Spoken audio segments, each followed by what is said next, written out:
Senhor, meu irmão, minha irmã, seja bem-vindo ao EBD em Foco. Meu nome é Herberson e estou aqui para mais uma aula da Escola Bíblica Dominical, aula aqui da lição número 13 do quarto trimestre do ano 2016, a fidelidade de Deus. A gente está encerrando, a última lição aqui desse trimestre, essa revista que vem falando de crise, vem falando aí de um problema atual que nós estamos passando e estamos precisando de fato de aprender como lidar com a crise, baseado na palavra de Deus, através de exemplos bíblicos, exemplos que vêm aí nos fortalecendo, nos ensinando como devemos nos comportar diante de situações complicadas, crises financeiras, políticas, econômicas, enfim, crise em casamento, crise na família, todo tipo de crise tem sido tratado aqui nessa revista, em todas as lições aí,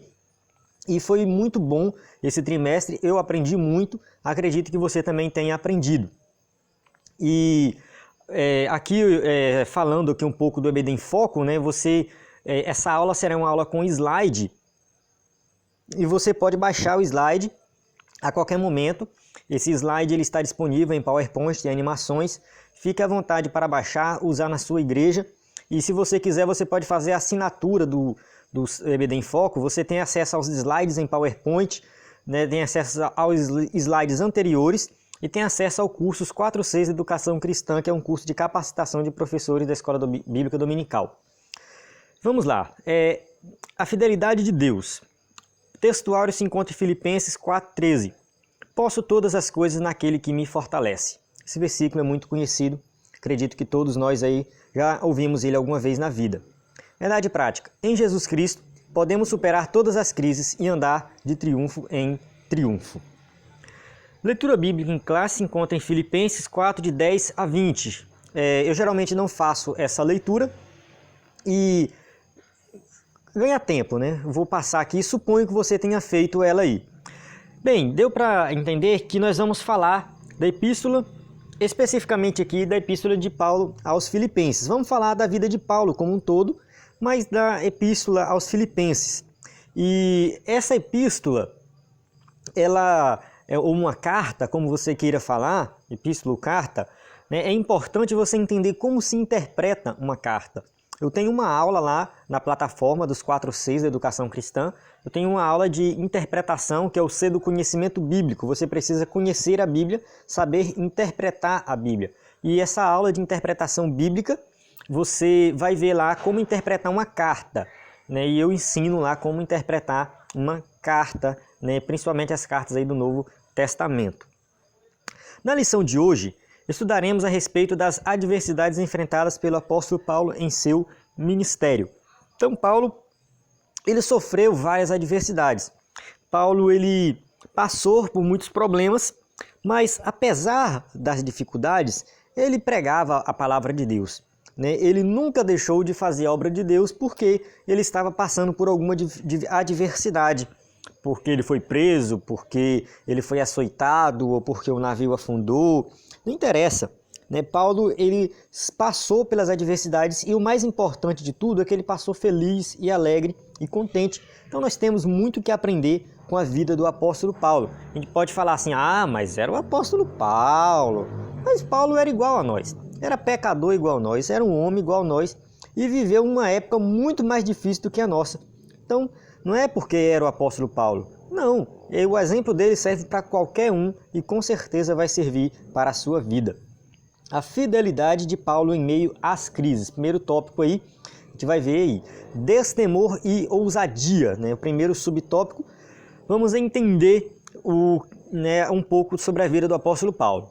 Embaixador em cadeias. O que ele diz em Efésios 6:20? Pelo qual sou embaixador em cadeias, para que possa falar dele livremente, como me convém falar. Olha só, Paulo, ele estava preso. A gente vai focar aqui em Paulo preso em Roma.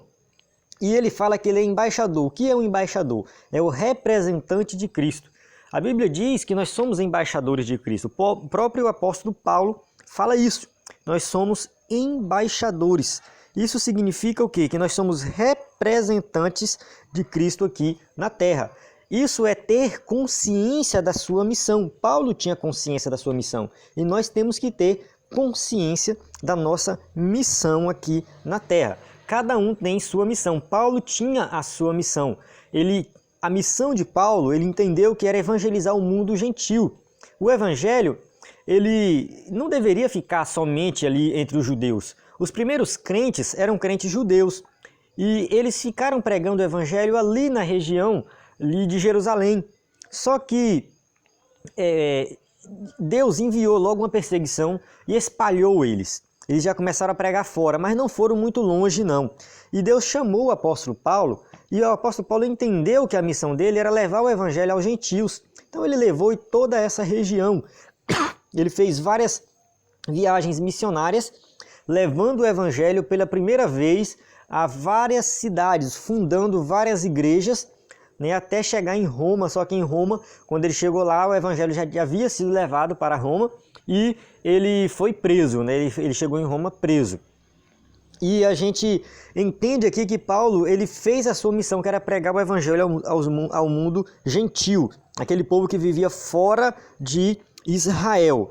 E a gente, né, nós também temos a nossa missão. Talvez a nossa missão não seja tão grande quanto a de Paulo, que é levar o evangelho a vários países, mas talvez seja pregar para o vizinho, né, seja pregar o evangelho, né, no seu trabalho, na sua escola, na sua faculdade. Você tem uma missão, né? Não precisa ser, a missão é só quem vai pregar fora, ser missionário, não. Todos nós temos uma missão e Paulo entendeu isso. E mesmo diante de dificuldades, ele continuou pregando, né? Olha só, ele fala assim, embora tenha sido um prisioneiro por Cristo, né, seu espírito era livre. Ele era prisioneiro. Ele falou lá, sou embaixador em cadeias. Ele estava preso, mas ele era livre. Ele escreveu para Filipos, ele escreveu para Éfeso, ele escreveu também para a igreja de Colosso, né, a carta aos Colossenses, e escreveu para Filemon. Eu esqueci de colocar aqui, uma falha minha de não ter colocado, mas significa que ele escreveu 4 cartas, mesmo estando preso. Mesmo na cadeia, ele sentou e escreveu, exortando e ensinando a palavra de Deus às igrejas que ele fundou, que ele visitou, e ele continuou fazendo a obra de Deus. Isso não foi um impedimento para ele fazer a obra.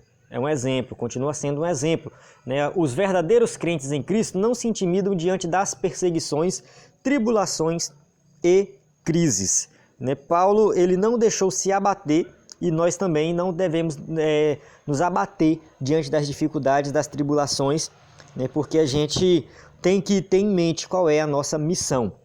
Alegria em meio às crises. A gente vai falar de um tema, né? A gente falou muito de superar a crise, como vencer a crise nas lições anteriores. E agora a gente vai falar de como ter alegria. É um nível a mais, é um nível superior. Você vai estar aqui além de simplesmente superar a crise, além de simplesmente sobreviver à crise. Você vai ser alegre na crise. Essa é a missão, né? A nossa missão. O apóstolo Paulo ele demonstrou alegria. Olha só o que ele escreve aqui, né, lá para a igreja de Filipos, aos filipenses. Portanto, meus amados e muito queridos irmãos, minha alegria e coroa, estai assim firmes no Senhor, amados. Ele fala que os irmãos lá era a alegria dele, era a coroa dele.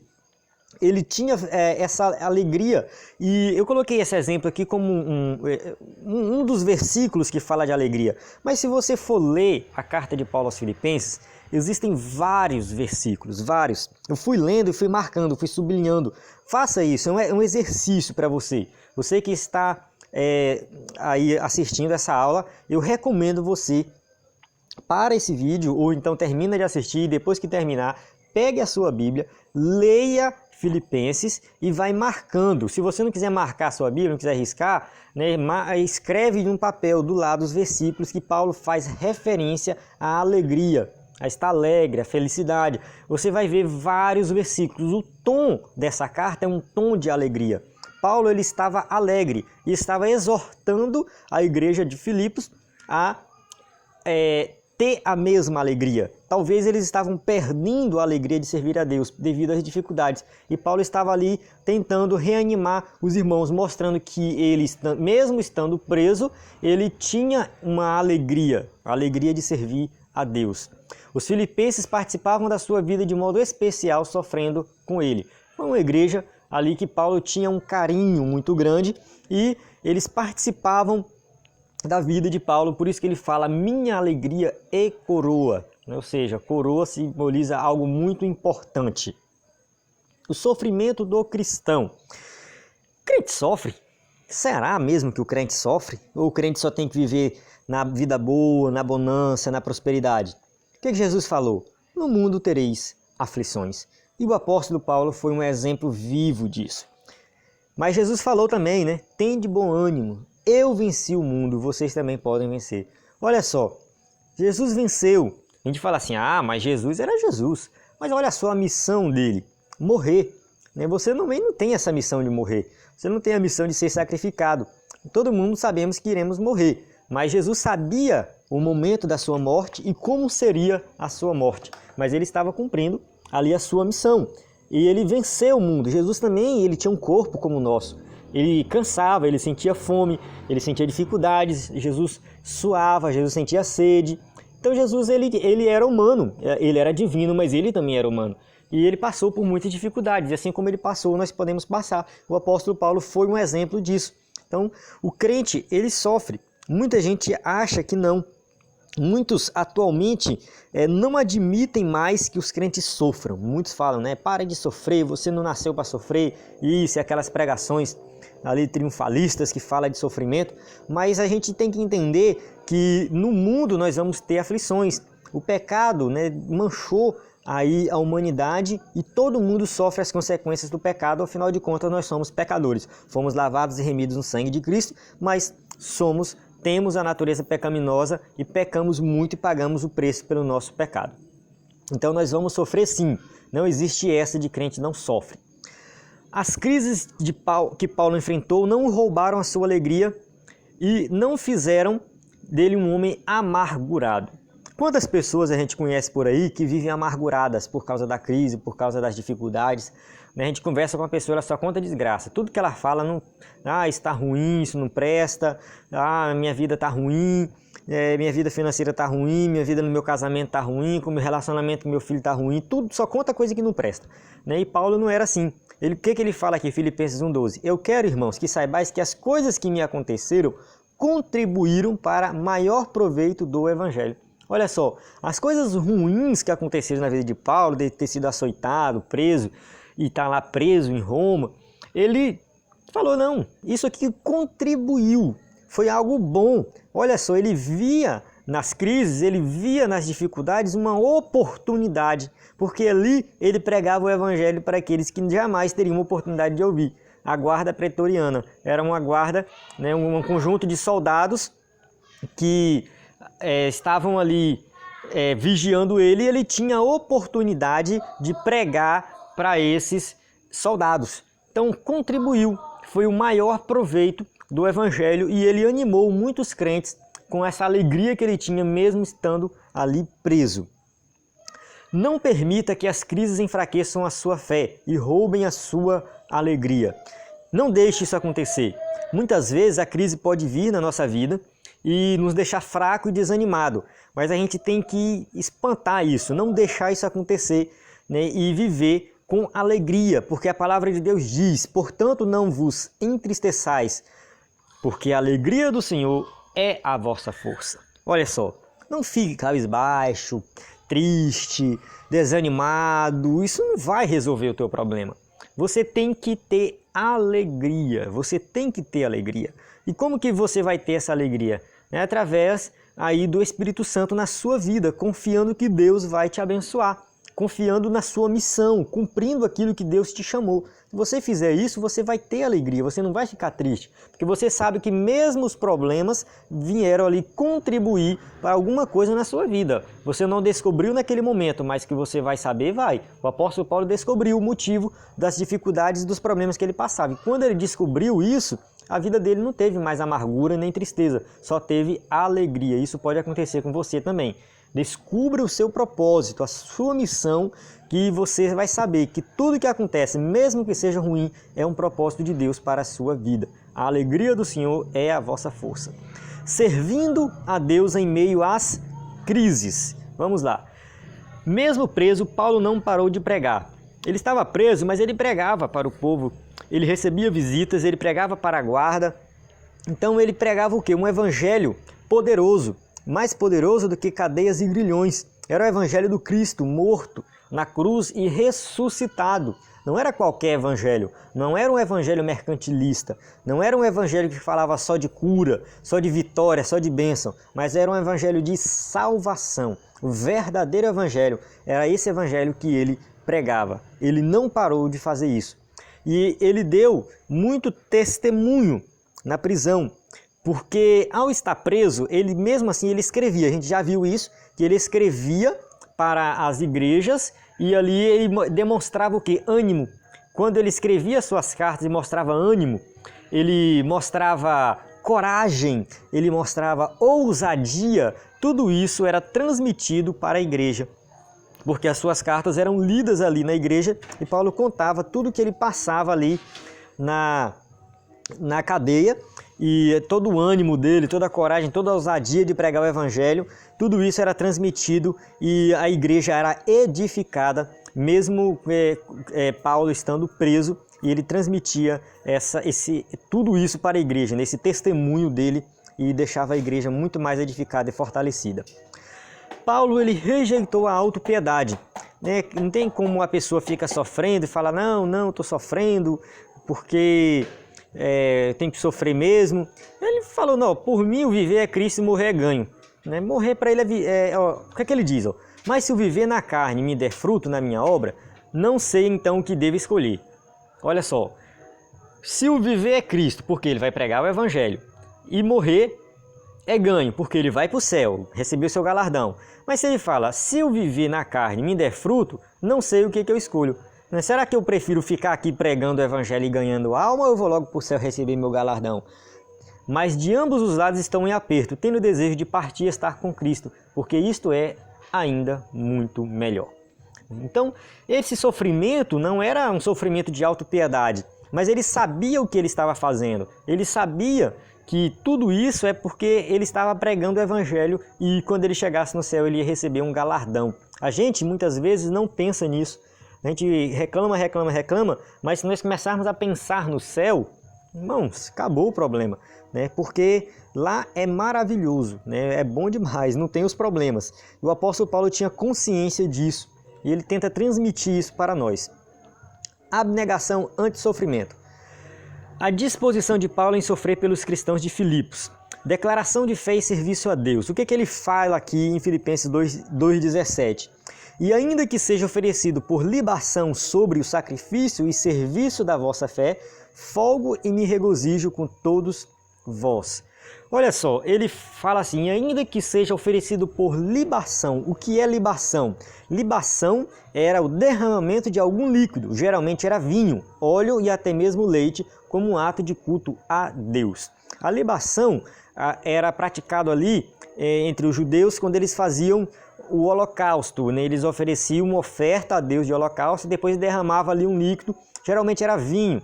A gente vai lá para Números, lá no livro de Números, deixa eu tentar lembrar aqui a referência, 15, de 1 a 10, você vai ver o texto falando, eles derramavam vinho como uma oferta a Deus.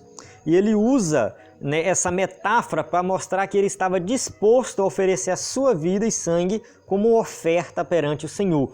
Ele fala lá em 2 Coríntios 11, 25, assim, ó, 3 vezes fui açoitado com varas, 1 vez fui apedrejado, 3 vezes sofri naufrágio, 1 noite e 1 dia passei no abismo. E ele continua contando tudo que aconteceu na vida dele aqui, se você continuar lendo aí 2 Coríntios 11, 25 em diante. E você vê que ele estava disposto a oferecer a sua vida como oferta ao Senhor. Ele estava ofertando a sua vida, né, como sacrifício vivo a Deus aí. E de fato, né, por isso que ele usa essa metáfora aí do Antigo Testamento. Ele estava oferecendo aí, né, por libação sobre o sacrifício e serviço da vossa fé. Então a libação era o líquido derramado sobre o sacrifício. Então ele fala, libação sobre o sacrifício e serviço da vossa fé. Então o sacrifício aqui, é importante esse versículo, se a gente for explorar ele mesmo, aprofundar aqui, quem era que fazia o sacrifício?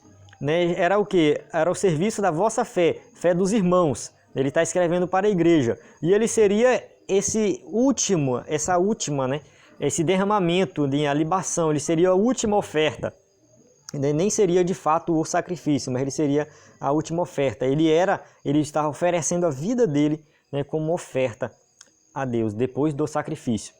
Então, voltamos aí, né, para os dias atuais. Enquanto alguns pregam um evangelho mercantilista, olha só essa notícia, né? Eu peguei essa notícia na internet, eu gosto de pegar lá algumas notícias verdadeiras.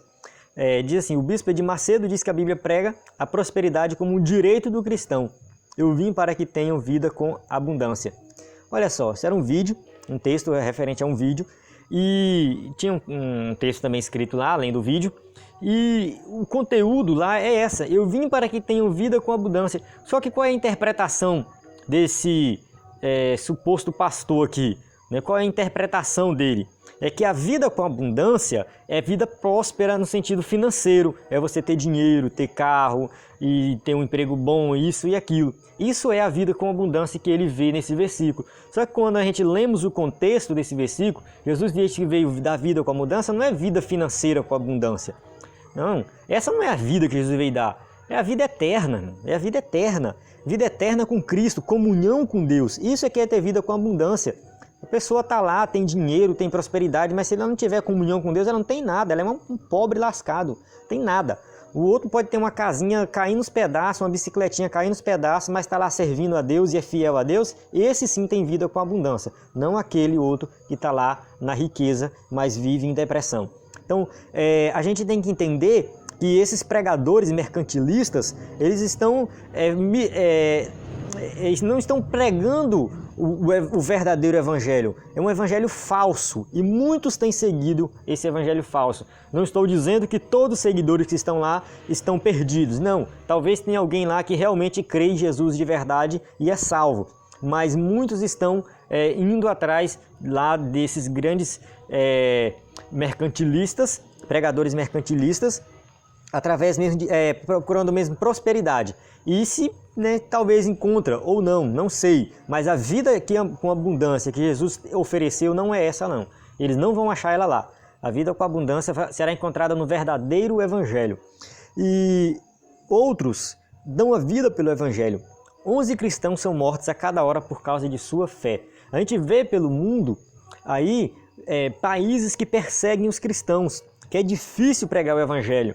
Na Coreia do Norte é um exemplo, um dos países mais perseguidos do mundo. Lá é proibido ter Bíblia. Quem foi encontrado com uma Bíblia é preso. Uma vez um americano esqueceu uma Bíblia no banheiro, eles prenderam o americano e quase mataram. Foi a maior dificuldade para os Estados Unidos conseguir ele de volta. E aí a gente percebe que a perseguição é grande. Então lá tem contrabando de Bíblia, lá, porque é proibido, é estritamente proibido. Quem for pego com a Bíblia é morto. E tem gente lá disposta a morrer. Muitas pessoas morrem, muitas. 11 são mortos a cada hora por causa da sua fé. Muitos estão dispostos a pregar o verdadeiro evangelho e morrer por ele, enquanto outros não estão nem aí para isso, querem mesmo ganhar dinheiro. A disposição de Epafrodito. Quem foi Epafrodito, Julguei com tudo necessário mandar-vos Epafrodito, meu irmão e cooperador e companheiro nos combates, e vosso enviado para prover as minhas necessidades. Filipenses 2:25.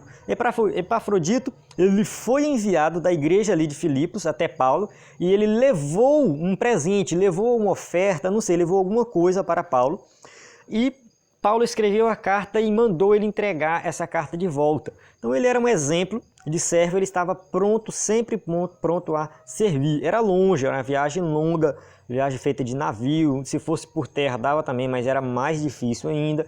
E ele foi lá, levou a notícia, levou uma oferta para Paulo, um presente, alguma coisa para Paulo, levou a carta de volta. Então Paulo, ele mostrou aqui um exemplo, ele escreveu. Quando a gente vê, irmãos, alguma coisa escrita na Bíblia, não está lá à toa não, viu? Não está lá à toa, tem um propósito. Quando Paulo escreveu aí o nome de Epafrodito é porque ele tinha um propósito. A gente tem que entender esse propósito. Paulo queria deixar ele aqui como um exemplo mesmo de alguém que coopera, né? Um meu irmão, cooperador e companheiro nos combates. Significa que talvez ele foi até, aí, não sei, preso, açoitado com Paulo, ou sofreu alguma coisa junto com Paulo. Né? E para ali dá a entender, a gente lê nas entrelinhas, né, que Epafrodito ele foi sim alguém realmente importante na igreja de Filipos e que talvez acompanhou Paulo, né, no seu ministério aí por um período de tempo e sofreu juntamente com Paulo. Paulo e os judaizantes. Paulo, quando escreveu ali aos Filipenses, ele começou a alertar, né, contra um grupo na igreja que estava pregando um evangelho diferente. Ele fala assim: guardai-vos dos cães, uma figura de linguagem aqui, né, ele já chama logo de cães direto, não era um cachorro, né, eram pessoas que pregavam um falso evangelho. Guardai-vos dos maus obreiros e guardai-vos da circuncisão. Quem eram esses? Eram judaizantes, aqueles que pregavam o evangelho, que falavam o seguinte: qual era o evangelho dos judaizantes? Para ser salvo você tem que circuncidar, né, guardar o sábado, comemorar várias festas, ou seja, você tem que cumprir todo aquele ritual judaico. Isso, Paulo ele teve uma confusão muito grande nas igrejas lá naquela época, porque muitos judeus ficavam tentando convencer, judeus que se diziam crentes em Jesus, ficavam tentando convencer outros irmãos, principalmente os gentios, que eles deveriam fazer todo o ritual judaico para serem salvos. E Paulo combateu isso, né, de forma assim audaciosa. Ele não deixou, e o que ele pôde fazer para combater os judaizantes ele fez. Esse evangelho é um evangelho falso, é um evangelho errado. Nós para sermos salvos nós só precisamos crer em Jesus, salvação somente pela fé. Nós somos justificados em Cristo pela fé, não pelas obras, não é porque eu faço a circuncisão. E mesmo o judeu lá no Antigo Testamento que fazia circuncisão, se ele não tivesse fé, se ele não cresce, não era de nada, não valia de nada. A circuncisão ela tinha que acontecer no coração também. Né? Guardar o sábado não valia de nada, comemorar várias festas não valia de nada, fazer o sacrifício no templo não valia de nada, se não fizesse de coração, se não fizesse com fé. É isso que o apóstolo Paulo ele diz que vale, é você ter fé. E tudo isso eram rituais que eram só sombra daquilo que um dia viria a acontecer. Jesus já veio, já morreu por nós, já derramou seu sangue, não precisamos mais cumprir os rituais do Antigo Testamento. As crises enfrentadas por Paulo, falsos obreiros, tinha muito, e crentes que não acreditavam no apostolado de Paulo. Então teve esse problema também, porque um apóstolo, o que é um apóstolo? Apóstolo é aquele que é enviado pessoalmente por alguém. Então quando Paulo fala, né, Paulo, servo e apóstolo de Jesus Cristo, ele estava querendo dizer assim, que eu fui enviado pessoalmente pelo próprio Cristo. Só que quando Paulo se converteu, Jesus já tinha morrido. Jesus apareceu para Paulo naquela visão lá do caminho de Damasco.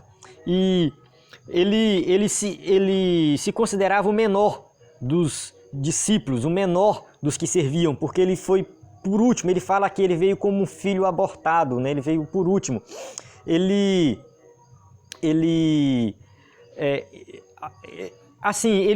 era um apóstolo, ele entendia que ele era um apóstolo, porque o próprio Cristo apareceu para ele e enviou ele, só que mesmo assim ele se considerava o menor, mas muitos não acreditavam que ele de fato era um apóstolo, por causa disso.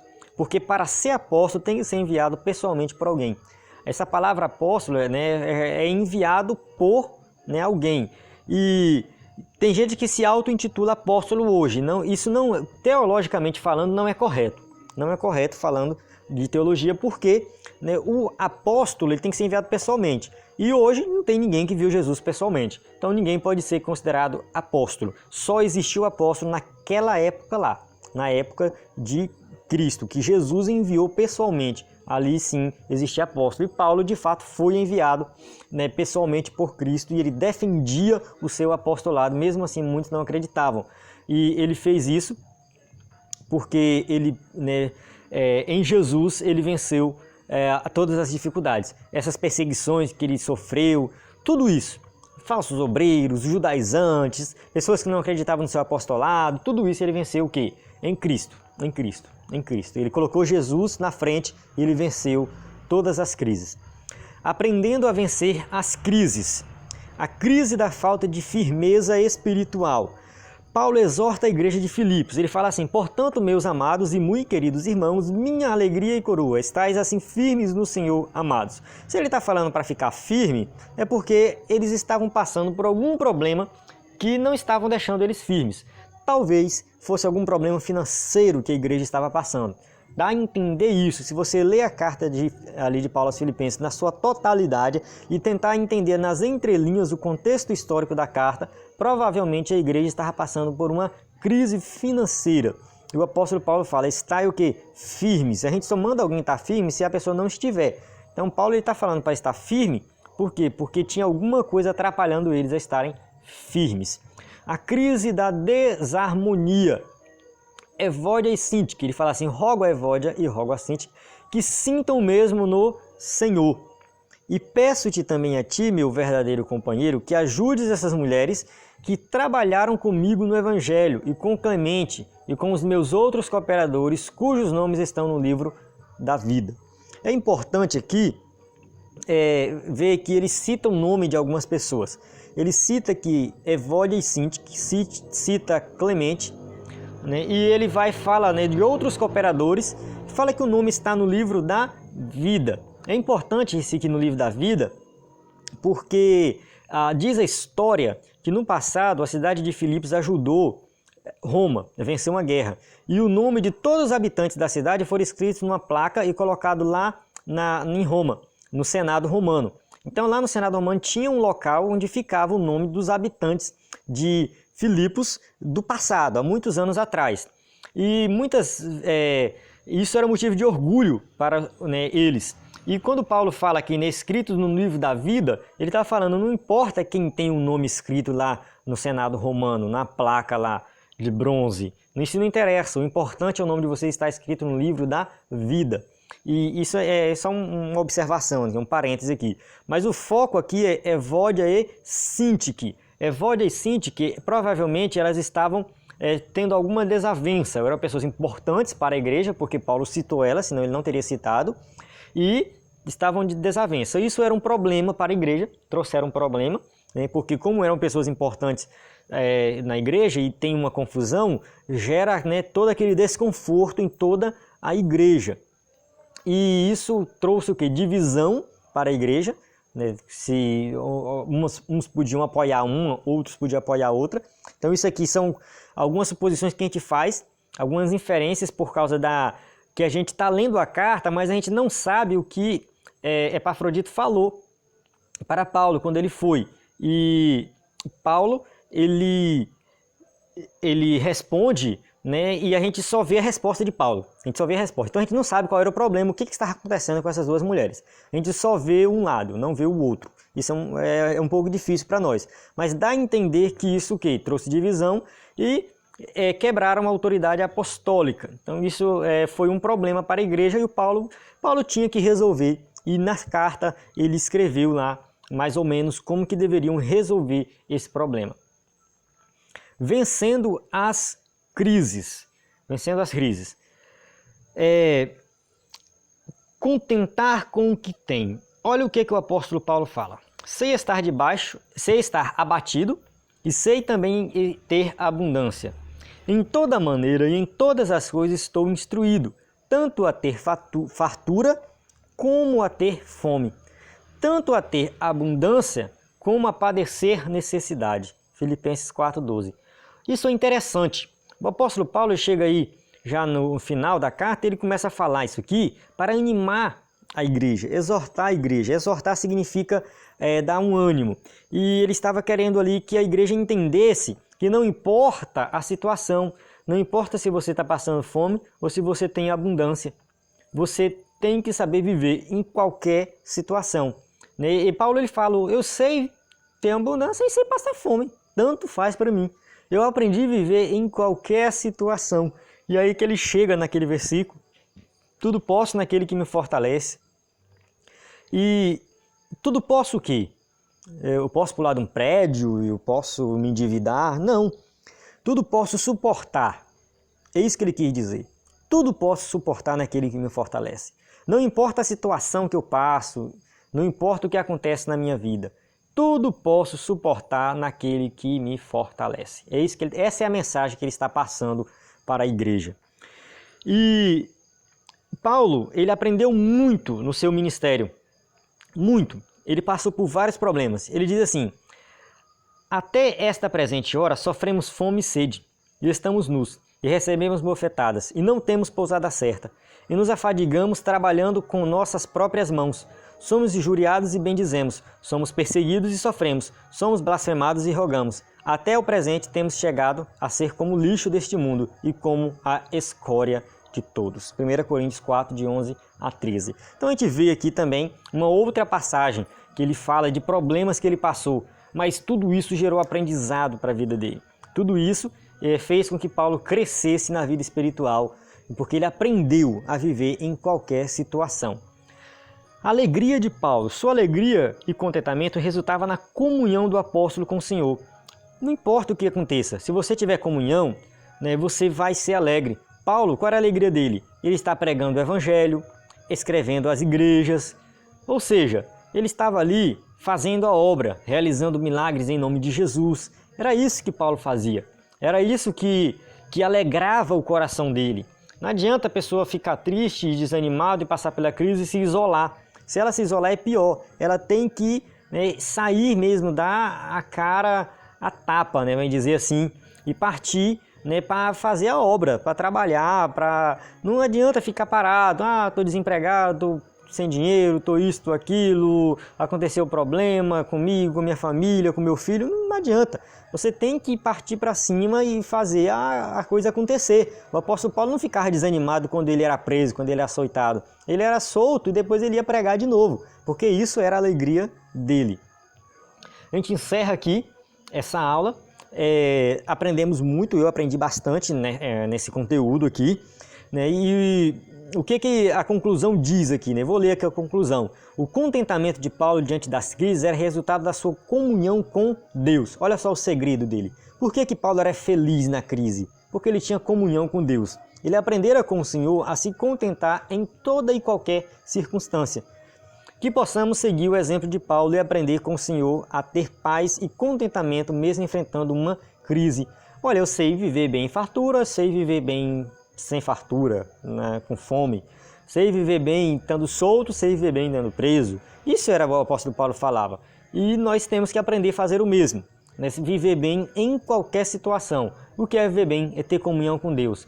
Viver bem não é ser rico, ter um carrão, ter uma casona, ter dinheiro na conta. Não, é ter comunhão com Deus. É isso que o verdadeiro evangelho prega. Não tem problema nenhum você ser rico, não tem problema nenhum você ter dinheiro, não tem problema nenhum você ser uma pessoa bem-sucedida. Mas se você não tiver comunhão com Deus, não vale de nada isso. O importante é ter comunhão com Deus. Amém? Encerro aqui a aula, as perguntas, respostas, bibliografia recomendada. E aí você pode acessar o EBD em Foco, e curta a página no Facebook, se inscreva no canal do YouTube, deixe o seu comentário, fala o que você achou, compartilhe esse conteúdo com mais pessoas para que mais vidas sejam abençoadas em nome de Jesus. Até a próxima aula.